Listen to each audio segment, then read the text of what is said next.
பேரும் அல்லும்படி 6 முதல் 60% வரை ஆடி தள்ளுபடியுடன் சூப்பர் சரவணா ஸ்டோர்ஸ், சென்னை, மதுரை, கோவை. மயிலாடுதுறையில் பார்த்தீங்கன்னா வந்து 2 பேர், அதாவது ஒரு பொண்ணையும் பையனையும் வந்து ரொம்ப சின்ன வயசு பசங்களை வந்து தூக்கில் தொங்க விட்டுருக்காங்க. இந்த 2 பேருக்கும், இந்த பையனுக்கும் பார்த்திபனுக்கும் அந்த இளம்பெண்ணுக்கும் 3 வருடமா காதல். இந்த புகார் கொடுத்ததுக்கு அப்புறமா இந்த பெண்ணை காணோம். இந்த பையன் போய் ஸ்டேஷன்ல புகார் கொடுத்துட்டு புகார் கொடுத்து போலீஸ் வந்துட்டாங்க. இல்ல தற்கொலை செய்வதற்கு தூண்டப்பட்டார்களா, தற்கொலை செய்து கொண்டார்களா, கொலை செய்யப்பட்டார்களா அப்படிங்கிறது ஒரு கேள்வி. கொலை செஞ்சு இவங்களை கழுத்தை கயிறை போட்டு இறுக்கியோ, கயிறுல தான் தொங்கிட்டு இருந்தாங்க, அந்த கயிறை போட்டு இறுக்கி இருந்தா அந்த கயிறு அதோட மார்க் இருக்கு இல்லையா, இந்த காயம் அது வந்து ரவுண்டா இருக்கும். சமூகம் சீரழிஞ்சு போவதுக்கு, இளைஞர்கள் சீரழிஞ்சு போவதுக்கு மெயினான காரணம் சமூக வலைதளங்கள், சினிமா.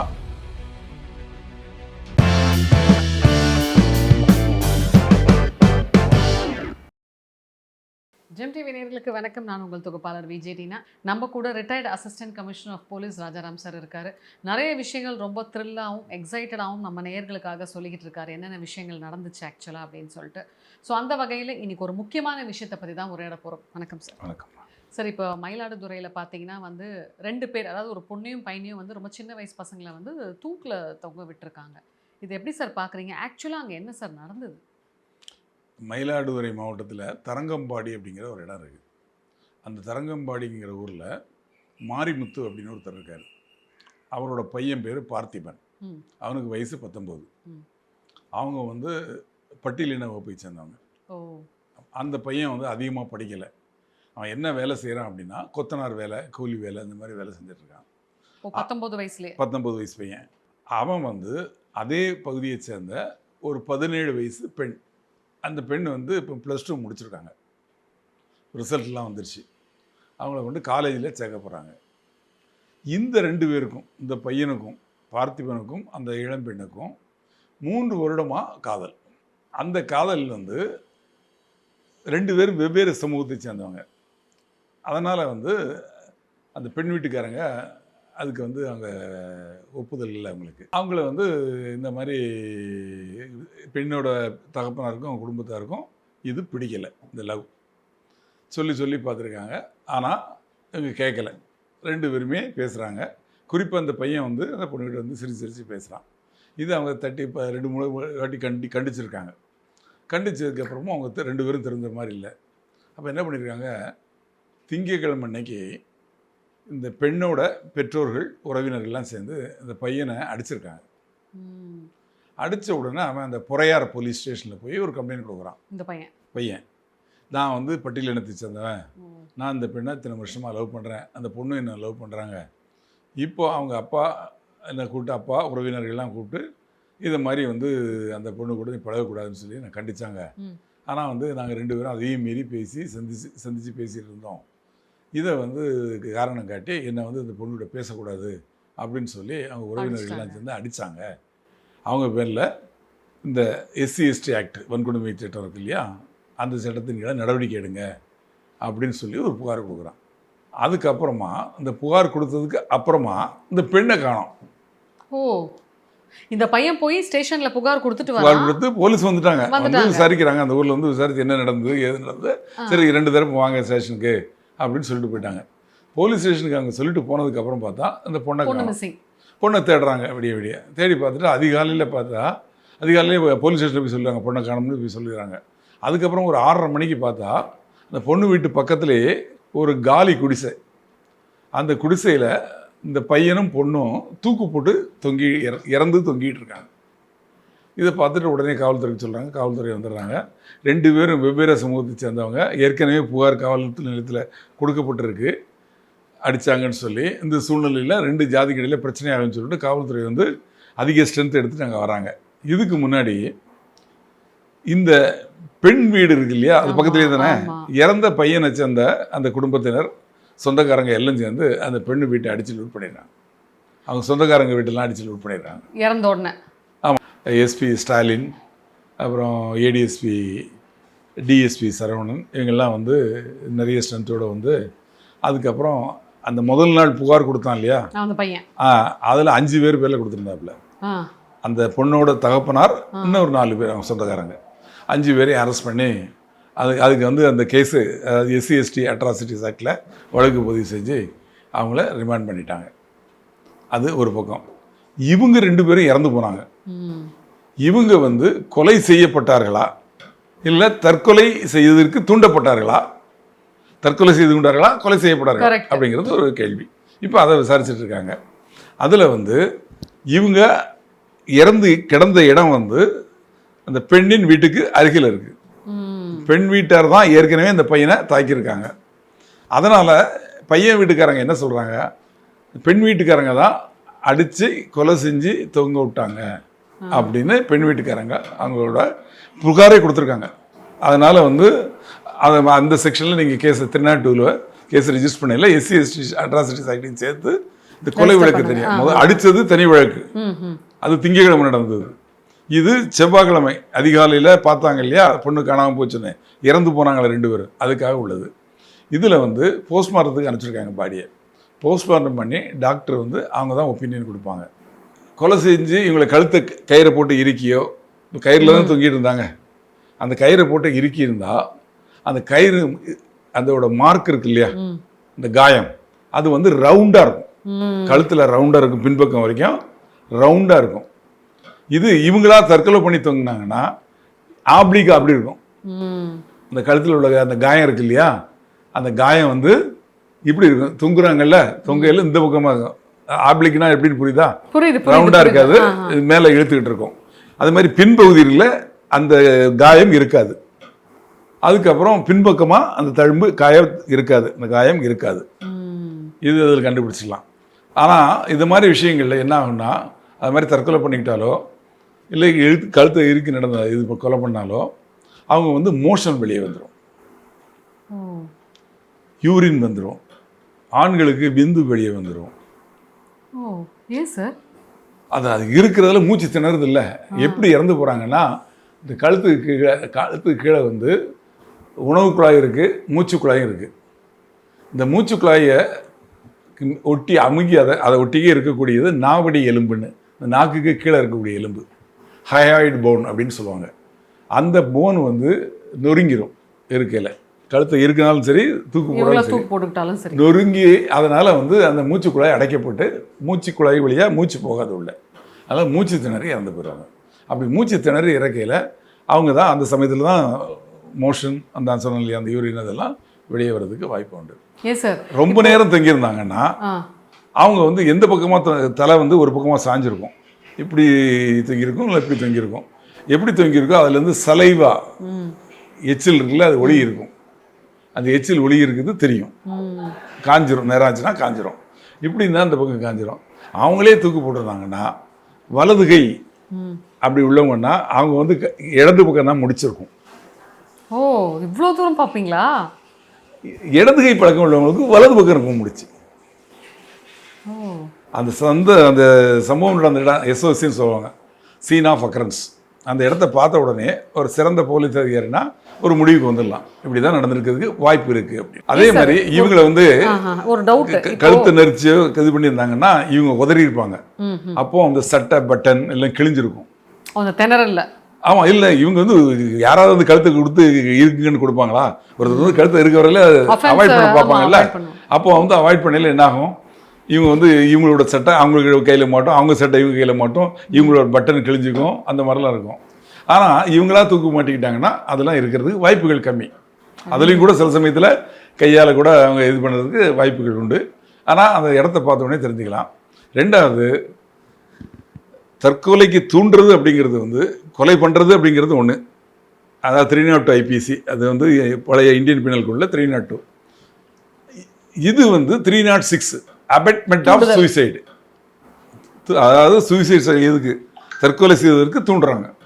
சார், ஆனால் ஒரு சில சந்தேகம் சார். இப்போ அந்த இன்ஸ்டாகிராமில் அந்த ரீல் பார்க்கவே ரொம்ப கஷ்டமாக இருந்துச்சு. அதில் பார்த்தீங்கன்னா அந்த பையனோட நாக்கு தான் ஒரு மாதிரி வெளில வந்திருக்கு, அந்த பொண்ணு வந்து பார்த்தீங்கன்னா அப்படி வெளியில் வரலையே சார். நாக்கு துருத்தும், ஏன்னா அந்த மாதிரி வரையில நாக்கை வந்து துருத்திட்டு நாக்கு வெளியே அந்த பொண்ணுக்கு அப்படி வரலையே சார். இல்லை, அதான் சொல்லல, போஸ்ட் அந்த லிகேச்சர் மார்க்குன்னு சொல்லல, கழுத்தில் உள்ள மார்க்கு, அதுவும் போஸ்ட்மார்ட்டம் சர்டிஃபிகேட் டாக்டர் கொடுக்கறதும் தான் உறுதியானது. இப்போ இவங்க உண்மையாலுமே இப்போ நம்ம இப்படி எடுத்துப்போம், யாராவது வந்து கொலையே பண்ணியிருந்தாங்கன்னு வைங்களேன், இவங்க வந்து அவங்க கிட்ட கொடுத்த பிரைப் பண்ணி இந்த விஷயத்தை மூட பார்த்துட்டாங்கன்னா எப்படி பண்ண முடியும்? டாக்டர் வந்து கொடுக்குற போஸ்ட்மார்ட்டம் டாக்டர் வந்து இப்போ வந்து லிகேச்சர் மார்க்கு, ஹையர்ட் போன் ஃப்ராக்சர் இதை வச்சு மட்டும் கொடுக்க மாட்டார். ஒருவேளை அவங்களுக்கு விஷம் எதுவும் கொடுக்கப்பட்டிருந்ததா, விஷம் எது விஸ்ரா அப்படின்னு சொல்லுவாங்க, அதை வந்து தடைய அறிவியல் துறை இருக்கு இல்லையா, அந்த லேபுக்கு அனுப்புவாங்க. அனுப்பிச்சு அவங்க ஒப்பீனியன் கொடுப்பாங்க. வயிற்றில் இது மாதிரி விஷம் இருந்தது, இல்லை விஷம் கலந்த உணவு இருந்தது, இது மாதிரி பிளட்டு வந்து. ஆனால் சயனைடு கொடுத்து சரி இறந்துருந்தா நம்ம ரத்தத்தோட கலர் என்ன? Maroon maroon colour. ஆனால் சயனைடு அது லேசாக பட்டிருந்தாலோ, அது உள்கொண்டிருந்தாலோ, இல்லை அது ஒரு காயத்தில் அது பட்டிருந்தாலோ, அதனால் அவங்க இறந்து போனாங்கன்னா அவங்க ரத்தத்தோட கலர் பிங்காக மாறிடும். அது போஸ்ட்மார்ட்டம் பண்ண பாடியை ஓப்பன் பண்ணிலே பார்த்தோம்னா பிளட்டு வந்து மொத்தம் பாடியே வந்து பிங்க் கலராக இருக்கும் உள்பக்கம். சயனைட் போட்டால் மட்டும். ஆமாம், சயனைடு இருந்தால் அது மாதிரி. விஷம்லாம் இருந்தால் அப்படி இருக்காது. விஷம் இருந்தால் வயிற்றில் இருக்கும் ஃபஸ்ட்டு. அது எப்படின்னா உள்ளே தானே இது பண்ணுறாங்க, அதனால் தொண்டையில் வந்து வயிற்றை கட் பண்ணுவாங்க. கட் பண்ணி அதில் வந்து ஃபுட் பார்ட்டிகல்ஸ் இருக்கா, ஒருத்தர் சாப்பிட்டாங்கன்னா 2 மணி நேரம் தான் வயிற்றில் வந்து சாப்பாடு இருக்கும், அதுக்கப்புறம் அது குடலுக்கு போயிடும். அதனால் வயிற்றை கட் பண்ணி பார்க்கல அவங்க ஏற்கனவே முன்னாடியே சாப்பிட்ருந்தாங்க, இல்லை இப்போ தான் விஷம் கொடுத்துருந்தாங்கன்னா அந்த விஷம் வந்து இவங்க இறந்ததுக்கப்புறம் அதை தாண்டி போகாது. ஏன்னா அந்த குடலுக்கு மூவ்மெண்ட் இருக்காது, வயிற்றுக்கும் மூவ்மெண்ட் இருக்காது, அதனால் அங்கேயே தான் இருக்கும். அது புரியுதா உங்களுக்கு? அதனால் அதை எடுத்து லேபுக்கு அரைச்சிடுவாங்க. அதே மாதிரி உள்ளுறுப்புகள், அதாவது மண்டையை உடைச்சி மூளை, ஹார்ட்டு, லங்ஸு, குடல், வயிறு, இது எல்லாத்தையுமே வந்து லேபுக்கு அனுப்புவாங்க. அதில் வந்து அந்த ஒப்பீனியன் வந்ததுக்கப்புறம் தான் டாக்டர் வந்து டெத்து டியூ டு என்ன காரணத்தால் இந்த இறப்பு நிகழ்ந்ததுன்னு சொல்லிட்டு கொடுப்பாரு. அதை பேஸ் பண்ணி தான் அவங்க வெளில சார்ஜ் ஷீட்டை என்ன செக்ஷனில் போடணும் அப்படிங்கிற முடிவு. ஏன் சார், இப்போ நீங்கள் எவ்வளோ கேசஸ் பார்த்துருப்பீங்க இல்லையா, இந்த மாதிரி இந்த ஜாதி வெறியை வச்சு இன்னமும் கொலை பண்ணிக்கிட்டு இருக்காங்க சார். எவ்வளோ சட்டங்கள் கடுமையாக இருந்தாலும் இந்த தப்பான ஒரு செயலுக்கு வந்து எண்டு கார்டு வந்த மாதிரி தெரியல. ஸோ சட்ட ரீதியாக வந்து என்ன மாதிரியான பனிஷ்மெண்ட்ஸ் கொண்டு வந்தால் இந்த ஜாதி ரீதியாக நடக்கக்கூடிய அந்த ஆணவ கொலைகள்லாம் தடுக்கலாம் சார்? பொதுவாக வந்து தென் மாவட்டங்களில் தான் அந்த ஜாதி பிரச்சனைகள் ஜாஸ்தி. கவின் ஆவண கொலை, ஆணவ கொலை இருந்தது இல்லையா, அந்த இது வந்து கொடுமையாக அந்த பையனை வெட்டி கொண்டுட்டாங்க. அது வந்து அவங்க இறந்து போன பையன் பட்டியல் இனத்தை சேர்ந்தவன், அது செஞ்சவங்க வந்து குறிப்பிட்ட. அதில் வந்து அந்த பொண்ணோட அப்பா அம்மா 2 பேரும் சப் இன்ஸ்பெக்டர் சர்வீஸில் இருக்காங்க. அவங்க பையன் தான் பண்ணது. இப்போ அவங்களும் சேர்ந்து அரெஸ்ட் ஆகி உள்ள இருக்காங்க.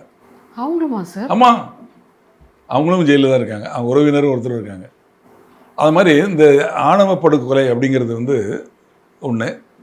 இதில் வந்து ஜாதி ரீதியாக பார்க்குறது, உயர்ந்த ஜாதியை சேர்ந்தவங்க, தாழ்ந்த ஜாதியை பார்த்தாங்க. தாழ்ந்த ஜாதியை சேர்ந்தவங்கன்னு சொல்லிட்டு பட்டியல் இனத்தை சேர்ந்தவங்க ஆணாகவும் பெண்ணாகவும் அதில் இருக்கிறீங்களா, அந்த ஆப்போசிட் பார்ட்டி இருக்காங்க இல்லையா, அவங்க உயர்ந்த ஜாதியை நினச்சிக்கிட்டு அவங்க சொல்லி அப்படி செய்யக்கூடிய கொலை ஆணவ கொலை. கௌரவ கொலைன்னு கேள்விப்பட்டிருக்கீங்களா? அதை கேள்விப்பட்டிருக்கேன் சார். ரெண்டுக்கு என்ன வித்தியாசம்னா, கௌரவ கொலையில் வந்து ஒரே ஜாதியாக கூட இருக்கலாம், பணத்தில் பெரியவங்க சின்னவங்க. கௌரவம் போச்சு, நான் இவ்வளோ பெரிய பணக்காரன், என்னோட பொண்ணை வந்து இது மாதிரி ஒரு பையனும் பொண்ணும் லவ் பண்ணி அந்த இதில் வந்து அந்த பையன் வந்து அன்றைக்கி ரயில்வே ஸ்டேஷனுக்கு போயிட்டு நைட்டு எங்கேயோ வேலை செய்கிறான், மெக்கானிக் வேலை, 2 வீலர் மெக்கானிக்கு. போயிட்டு ரயில்வே ஸ்டேஷன்லேருந்து ஊருக்கு திரும்பி வரான். கரெக்டாக அந்த பொண்ணு வீட்டுக்காரங்க, பெண்ணு வந்து சென்னையில் வேலை பார்க்குது. 2 பேரும் ரொம்ப நாளாக லவ் பண்ணுறாங்க. எவ்வளோ சொல்லி பார்த்தும் கேட்கல. அப்புறம் என்ன பண்ணுறாங்க, அந்த பெண் வீட்டுக்காரங்க அந்த பையன் வரையில் கரெக்டாக பைக்கை மடக்கி அவனை வெட்டி கொண்டுறாங்க. அதுக்கப்புறம் பார்த்தா அந்த பொண்ணு இங்கேருந்து வருது. ஆக்சுவலாக அவங்க 2 பேரும் கல்யாணம் பண்ணிக்கிறதுக்கு அந்த பொண்ணு இங்கே சென்னையில் வேலை பார்க்குது, ஆனால் சர்டிஃபிகேட் சென்னையில் இருக்குது. அதை வாங்குறதுக்காக தான் அந்த பொண்ணை கொண்டு ட்ரெயின் ஏற்றி விட்ருக்கான். ஏற்றி விட்டுட்டு திரும்பி வந்ததுக்கு முன்னாடி இவங்க கல்யாணம் பண்ணிக்க போகிறாங்கன்னு சொல்லி இந்த பையன் பண்ணிக்கிறான்னு சொல்லி இந்த பையனை வந்து மர்டர் பண்ணிட்டாங்க. அது இப்போ ஒரு வருஷம் 1.5 வருஷம் முன்னாடி நடந்தது. ஏன் சார், ஆனால் ஒரு சந்தேகம் சார், இது எப்படி எடுத்துக்கிறாங்கன்னு தெரியல. இப்போ இந்த பையனுக்கு இப்போ 19 வயசுனா 3 வருஷமா லவ் பண்ணுறான்னா, அப்போ அந்த பையன் 16 வயசுலேருந்து லவ் பண்ணிருக்கான். பொண்ணுக்கு 14 வயசு, பொண்ணுக்கு இப்போ தான் 16. இப்போ 17. அப்போ 14 வயசுலேயே லவ் பண்ணாங்க. அது ரொம்ப தப்பு இல்லையா சார்? படிக்கிற வயசில் நான் என்ன சொல்ல வரேன்னா, நம்ம எவ்வளோ விஷயங்கள் இன்ஸ்டாகிராமில் பார்க்குறோம், நியூஸில் பார்க்குறோம். ஸோ சுற்றி முற்றி சில விஷயங்கள் யாராலையுமே தடுக்க முடியல. அப்படி இருக்கிறப்போ இந்த நம்ம எதுக்கு லவ் பண்ணுறோம்? நிம்மதியாக கல்யாணம் பண்ணி குழந்தை பெற்றுக்கிட்டு வாழ்கிறதுக்கு. இந்த மாதிரி ஒரு ட்ராஜடி நடக்கும்னு தெரிஞ்சு படிக்கிற வயசில் படிக்கலாமே சார். ஏன் சார் இந்த பிள்ளைங்க போய் இதில் விழுது? இப்போ இளைஞர் சமுதாயத்தை கெடுக்கிறது எல்லாமே இந்த செல்ஃபோனும் சினிமாவும் அந்த டிவி சீரியலும் தான். 18 வயது வரைக்கும் அவங்கெல்லாம் வந்து சிறுவர்கள் அப்படின்னு தான் சொல்லுது. ஜுனைல் ஜுனியல் ஏதோ சொல்லுவீங்க. என்ன act? Juvenile act. Juvenile justice act. அந்த ஜுனைல் ஜஸ்டிஸ் ஆக்டில் என்ன சொல்லுதுன்னா 18 வயதுக்கு கீழே இருக்கவங்க 2 பேருமே சிறுவர் சிறுமியர் தான். அதுக்கப்புறம் தான் அவங்க மேஜர் ஆகுறாங்க. அதுக்கு கீழே இருக்கவங்க என்ன தப்புனாலும் அதை இவங்களை காப்பாற்றுறதுக்காக, ஏன்னா இவங்க தெரிஞ்சு செய்கிறதில்ல, இவங்க அறிஞ்சு செய்கிறதில்ல, புரிஞ்சு செய்கிறதில்ல. 14 வயசு பையன் அவன் வந்து ஒரு பெண்ணை வந்து தாயாக்கக்கூடிய அளவுக்கு தயாராகிடுறான். ஆனால் சட்டம் வந்து 18 வயசு வரைக்கும் இவங்களெல்லாம் சிறுவர்கள்னு சொல்லி இவங்களை காப்பாற்றிட்டு இருக்கு. அந்த நிர்பயா வழக்கில் ரொம்ப கொடூரமாக பண்ணவன் ஒரு பொடியன் தான். அவன் சிறுவன் சொல்லிட்டு 18 வயசு வரைக்கும் சிறுவர்கள் அவனே தான். ஏன் இப்போ திருத்தணியில் ட்ரெயினில் ஒரு வட மாநிலத்தை சேர்ந்த அப்பாவி உட்காந்துட்டு போகிறான். ஒரு 3-4 பசங்க ஃபுல்லாக தண்ணி அடிச்சுட்டு ஒரே ஆட்டம் போட்டு அப்புறம் திருத்தணியில் அவனை இறக்கி கொண்டு போய் வெட்டி அதை அப்படி எடுத்து அதை அப்படியே ரீல்ஸை வெளியிட்டு பயமாக இருக்குது சார் வாழ்கிறதுக்கு. கடைசியில் அவங்கள அரெஸ்ட் பண்ணி போலீஸ் ஸ்டேஷனில் போலீஸார் வந்து அவங்கள வந்து அரெஸ்ட்டுன்னு சொல்லக்கூடாது, அவங்கள வந்து கூட்டிகிட்டு போய் மேஜிஸ்ட்ரேட்டை கொண்டு விட்டா ஒருத்தன் +2 பரிட்சை எழுத போகிறானா, உடனே ஜாமீனில் விட்டார். தப்பு சார். அப்போ அவனுக்கு என்ன பயம் இருக்கும்? பார்த்துக்கலாம் அப்படின்ட்டு இருக்கும். அப்புறம் அவனுக்கு அதான் அந்த இதனால் இந்த மாதிரி சிறுவர்களை கஞ்சா விற்கவோ பவுடர் விற்கவோ எல்லாத்துக்கும் பயன்படுத்துகிறாங்க. இப்போ அவங்க பாருங்கள், ஒன்றும் கிடையாது. இப்போ திருநெல்வேலியில் நெட்டூர்னு ஒரு இடத்துல ஆலங்குளம் பக்கத்தில் போன மாதம் நடந்தது. ஒரு கல்யாணம் நடக்குது. அவங்க வந்து பட்டியலினத்தை சேர்ந்தவங்க. அங்கே இன்னொரு சமூகத்தை சேர்ந்த ஒரு பையன் வந்து அந்த இடத்துல வந்து அந்த பேனரை ஏதோ இது பண்ணிட்டான் போலுக்கு, பேனர் எதோ பிச்சுட்டானோ என்னமோ பண்ணிட்டான் போலுக்கு. இவங்க தட்டி கேட்டிருக்காங்க, ஆனால் வான் பண்ணி அனுப்பிச்சிட்டாங்க. அவன் அடுத்த நாள் கல்யாணம் முடிஞ்சு எல்லாம் விருந்து முடிஞ்சு கிளம்புறப்போ நிறைய பசங்களை கூப்பிட்டு வந்து 9 பேரை வெட்டிட்டான், எல்லாம் மும்முடி போட்டு. கடைசியில் பிடிச்சி பார்த்தா அந்த 9 பேரையும் வெட்டினவங்கள பிடிச்சா அவங்க பார்த்தா 12 பேர் இருக்காங்க. இந்த 12 பேரும் அதில் கிட்டத்தட்ட 7 பேர் 6 பேரை சிறுவர்கள். இந்த சமுதாயத்தை சேர்ந்தவங்க. அது மட்டும் இல்லை, அன்றைக்கி அந்த ஒரு சம்பவம் மட்டும் பண்ணலை. அவங்க மொத்தமாக வந்து பைக்கில் வந்து இந்த வெட்டிட்டு போகிற வழியில் இன்னொரு ஊர் வழியாக போகிறாங்க. அந்த ஊரில் உள்ளவங்க கத்துறாங்க, ஏன்டாங்க அது மாதிரி ரேஷாக வண்டி ஓட்டுறீங்கன்னு. மெனக்கெட்டு திரும்பி வந்து அவங்கள 2 பேரும் முதல்ல விட்டாங்க. அவங்க 2 பேரும் முஸ்லீம் இனத்தை சேர்ந்தவங்க. அதுக்கு முதல் நாள் நைட்டு இந்த கும்பல் அடுத்த நாள் பண்ணணுங்கிறதுக்காக ஒரு இடத்துல ரெடி பண்ணிட்டு இருக்காங்க. மன்னார் கோயில்னு ஒரு இடத்துல. அங்கே ஒருத்தனை விட்டுறாங்க, ட்ரையல் பார்க்குறாங்க. ட்ரையல் பார்த்துட்டு அடுத்த நாள் வந்து இங்கே விட்டுறாங்க. போய் வெட்டி முடிச்சுட்டு போகையில் இன்னும் 2 பேரை விட்டுறாங்க. கடைசியில் அவங்கள வந்து அந்த சிசிடிவியில் அந்த கேமரா வச்சு அந்த நம்பரை வண்டி இது வச்சு அதுக்கப்புறம் ட்ரோன் வச்சு அவங்கள பிடிச்சாங்க. அதே மாதிரி நாங்குநேரி பக்கத்தில் ஒரு ஊருக்குள்ளே புகுந்து அந்த டீ கடையில் இருக்கிறவங்க எல்லாரையும் வெட்டினாங்க. அதில் 2 பேர் இறந்து போனாங்க. ஞாபகம் இருக்கா? எலெக்ஷன் சமயத்தில் நாங்குநேரி பக்கத்தில் அதில் ஈடுபட்டவங்களும் சிறுவர்கள் தான். அதுக்கு முன்னாடி ஸ்கூல்ல படிக்கக்கூடிய பசங்க அவங்களுக்குள்ள பிரச்சனையில ஒரு பையனையும் அவன் தங்கச்சியும் வெட்டினாங்க வீடு போகுது ஒரு 3 வருஷத்துக்கு முன்னாடி. ஞாபகம் இருக்கா? சிஎம் கூட அந்த பையனுக்கு அதிக மார்க் எடுத்தானே அவனுக்கு அப்போ இருந்த சிஎம் அவனுக்கு ரிவார்ட்லாம் கொடுத்தாரு. நாங்குநேரியில் அந்த அவங்க படித்தது வந்து வள்ளியூருங்கிற ஊரில் படித்தாங்க. சொந்த ஊர் நாங்குநேரியில் வீட்டில் இருக்கிற ராத்திரி 9 மணிக்கு வீட்டுக்கு தேடி வந்து விட்டுறாங்க. தடுக்க வந்து அவன் தங்கச்சியும் விட்டுறாங்க. இதை பார்த்து அவங்க தாத்தா ஹார்ட் அட்டாக் வந்து இறந்தே போயிட்டார். ஆக இந்த மாதிரி சம்பவங்கள் தொடர்ந்து நடந்துக்கிட்டே இருக்குது. இதுக்கு என்னென்னா இது நடந்ததில் இதுலேயே ஒரு கேஸ்லேயே கன்விக்ஷன் ஆகிருக்குதா? அதுதான் பண்ணணும். அதுதான் காவல்துறை வந்து அங்கே தான் வந்து இவங்களுக்கு அது ஈஸியாக தொக்கா போயிடுது சார் ஆளுங்களுக்கெல்லாம். அதில் வந்து என்னென்னா இதில் தண்டனைங்கிறது பெருசாகவும் கொடுக்க முடியாது. எப்படின்னா அந்த 18 வயசு வரைக்கும் அவன் வந்து சிறுவர்லத்தில் இருக்கலாம். அதுக்கு மேலே அவனுக்கு தண்டனை அதிகமாக கொடுக்குறாங்க, ஆயுள் தண்டனை கொடுக்குறாங்க, இல்லை 10 வருஷம் கொடுக்குறாங்கன்னா இவன் 18 வயசு ஆனதுக்கப்புறம் இவனை வந்து ஜெயிலுக்கு அனுப்பிச்சிடுவாங்க. ஜெயிலில் போனதுக்கு அப்புறமே இந்த 18லேருந்து 21 வயசு வரைக்கும் உள்ளவங்களுக்கு தனியாக ஒரு இடம். 21 வயசு ஆனதுக்கப்புறம் தான் அவங்க கூட மற்றவங்க கூட மிங்கிள் பண்ணுவாங்க. ஏன் சார் அது 15 வயசுலேயே பேசாம இந்த பசங்களுக்கெல்லாம் மெச்சூரிட்டி ஏஜ் போட்டுலாம்ல சார்? அதை கொண்டு வரணும். அதை கொண்டு வரதுக்கு ஒருத்தர் வழக்கு போட்டார் சுப்ரீம் கோர்ட்டில். இந்த மாதிரி வந்து இப்போ வந்து சிறுவர்கள்லாம் வளர்ந்துடுறாங்க, சிறுமிகள்லாம் வளர்ந்துடுறாங்க, அவங்களுக்கு வந்து சமூக வலைதளங்களில் எல்லா விஷயங்களும் கற்றுக் கொடுக்குறாங்க, அதனால் சினிமாவில் கற்றுக் கொடுக்குறாங்க, அதனால் வந்து இது ஜுனைல் ஜஸ்டிஸ் ஆக்டில் 18 வயசு அப்படிங்கிறத 14 வயசு ஆக்கணும் அப்படின்னு ஒருத்தர் கேஸ் போட்டார். மத்திய அரசு அதுக்கு பதில் கொடுக்குது, என்னென்னு ஆக்க மாட்டோம், 18 கண்டினியூ பண்ணிட்டோம். அப்போது அந்த மாதிரி குற்றங்களை எப்படி தடுக்க முடியும்? இந்த குற்றவாளிகளுக்கு அந்த இளம் குற்றவாளிகள் அப்படிங்கிறதுலேயே அவங்க தப்பிச்சிடுறாங்க. முதல்ல அந்த ஆக்ட் பேரே இப்போ ஜுனைல் ஜஸ்டிஸ் ஆக்ட், முன்னாடி அதுக்கு பேர் ஜுனைல் டெலிக்வன்சி ஆக்ட். அந்த டெலிக்வன்சிங்கிற பேர் கூட வந்துடக்கூடாது அப்படின்னு சொல்லிட்டு அதை வந்து ஜுனைல் ஜஸ்டிஸ் ஆக்ட்னு மாற்றிட்டாங்க. ஆக சட்டத்திலேயே இவங்களுக்கு இவ்வளோ பாதுகாப்பு இருக்கிறதுனால இவங்க தைரியமாக துணிஞ்சு இந்த மாதிரி செய்கிறாங்க. சமூகம் சீரழிஞ்சு போவதுக்கு, இளைஞர்கள் சீரழிஞ்சு போவதுக்கு மெயினான காரணம் சமூக வலைதளங்கள், சினிமா.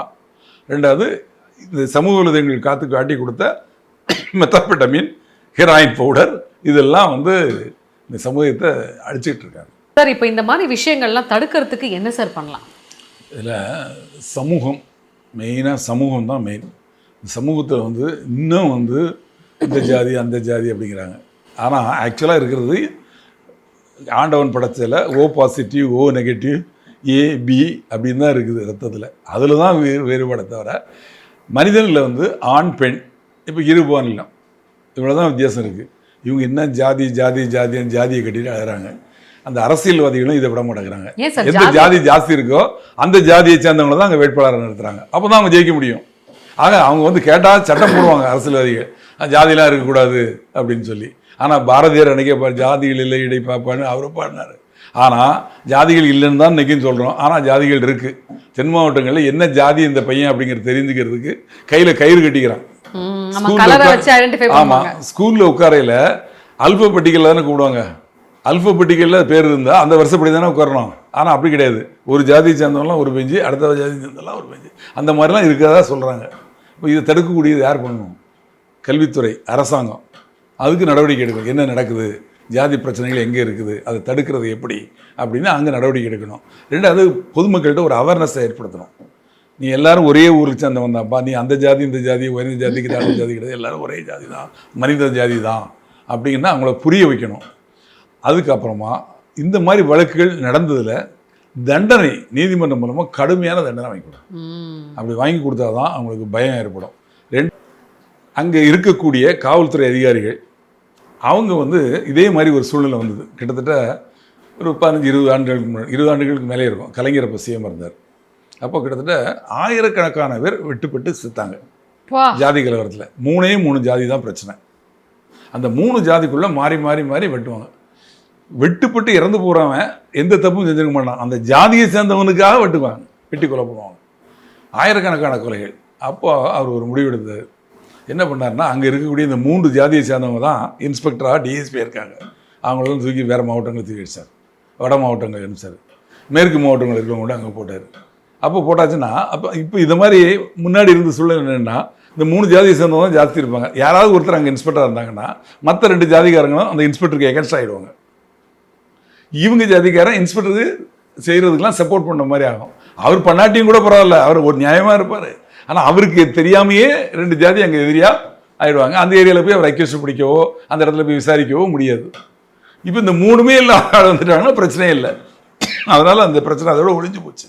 இப்போ திருப்பி எல்லாம் அவங்கவுங்க இடத்துல அங்கேயே வேலை செய்ய ஆரம்பித்தாங்க.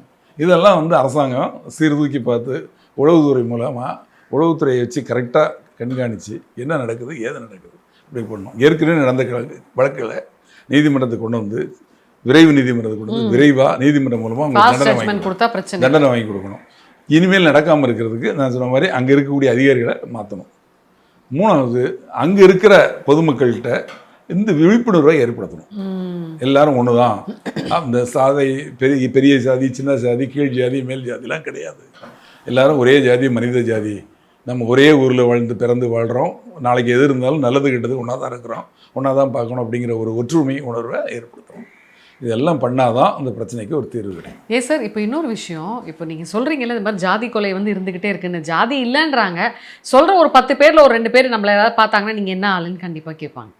ஸோ ஜாதி இருந்துட்டு தான் இருக்குது. நான் என்ன சொல்கிறேன், இந்த மாதிரி ஜாதி கொலை பண்ணுறாங்கன்னு தெரிஞ்சு ஏன் சார் இந்த பிள்ளைங்க போய் திருப்பி அந்த மாதிரி மாறி மாறி லவ் பண்ணுறாங்க? கம்முன்னு இருந்துட்டு போக வேண்டியதானே. குழந்தைகளுக்கு என்ன தெரியும்? அதான் சொல்கிறேன். குழந்தைங்களா பிரச்சனை இல்லை. 13 வயசு 14 வயசுல இந்த பெண்ணை லவ் பண்ண ஆரம்பிச்சிருக்காங்க. 14 வயசுல அவங்களுக்கு என்ன தெரியும்? ஏதோ அவனை பார்த்தா பிடிச்சிருக்கு, அவனை பார்த்தா இவனை பிடிச்சிருக்கு, இல்லைன்னா பின்னாடியே அவன் வந்திருப்பான், இல்லை இந்த அம்மா பார்த்துருப்பாங்க. ஏதோ அந்த குழந்தைங்களுக்கு அந்த சமயத்தில் இது தப்பு இல்லை, இது செய்யணும் செய்யக்கூடாது. அதான் சொல்கிறேன். இது மாதிரி எத்தனை விஷயங்கள் இப்போ இது வந்து வெளியே தெரிஞ்சிருக்கு. இது மாதிரி எவ்வளவோ விஷயங்கள் நடந்திருக்கு இல்லையா? அதனால் இதில் வந்து நிச்சயமாக சமுதாயம் மாறணும். காவல்துறை சரியான நடவடிக்கை எடுத்தாலும் கெட்ட பேர் தான் அவங்களுக்கு வரும். ஆனால் நடந்த வழக்குகளில் நிச்சயமாக தண்டனை வாங்கி கொடுக்கணும்.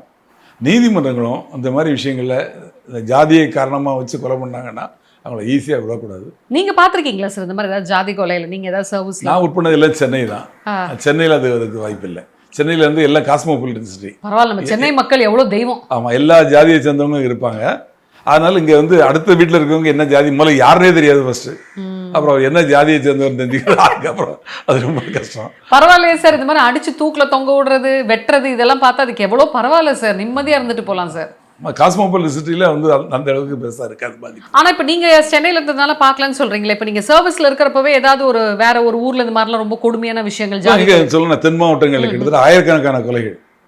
கலைஞர் அப்போ சிஎம் தடுக்கவே முடியல. இந்த 3 சமுதாயம் தான், 3 சமுதாயம் தான், பேர் சொல்ல விரும்பல, அவங்களுக்குள்ள தான் மாறி மாறி வெட்டிக்குவாங்க. வெட்டிக்கோல் பார்த்தா இங்கே ஒரு 4 இருக்கு, அங்கே ஒரு 4 விடும், அங்கே ஒரு 8 விடும், இங்கே ஒரு 10 விடும். இதுக்கு ஒரு ஜாதிய தலைவர், அதுக்கு ஒரு ஜாதிய தலைவர், அப்படிலாம் சேர்ந்து பெரிய அளவில் இருந்தது. இது கொலைன்னு நம்ம சொல்கிறோம் சார், இதை தாண்டி இன்னொன்று பண்ணுறாங்க சார். இது மாதிரி ரொம்ப பாவம் தாழ்ந்த ஜாதியில் இருக்கக்கூடிய பெண்கள் இந்த மாதிரி லவ் பண்ணாங்கன்னா அந்த டாமினன்ஸை காட்டுறதுக்கு வந்து அந்த பெண்ணை வந்து பாலியல் கொடுமை பண்ணி கொண்டுடுறாங்களே சார். கேட்க ஆள் அது மாதிரி கேள்விப்பட்டிருக்கேன். பட் நம்ம தமிழ்நாட்டில் அந்த அளவுக்கு எதுவும் நடந்த மாதிரி இப்போ சமீபத்தில் எனக்கு தெரிஞ்சு இல்லை. வட மாநிலங்களில் அந்த சைடு தான் நிறைய நடக்குது சார். ஸோ நிறைய விஷயங்கள் நீங்கள் வந்து நம்ம ஜெம் டிவி நேயர்களுக்காக இந்த ஆணவ படுகொலையை பற்றி நிறைய விஷயங்கள் சொன்னீங்க சார். மிக்க மகிழ்ச்சி. வேற ஒரு பதிவில் சந்திக்கலாம்.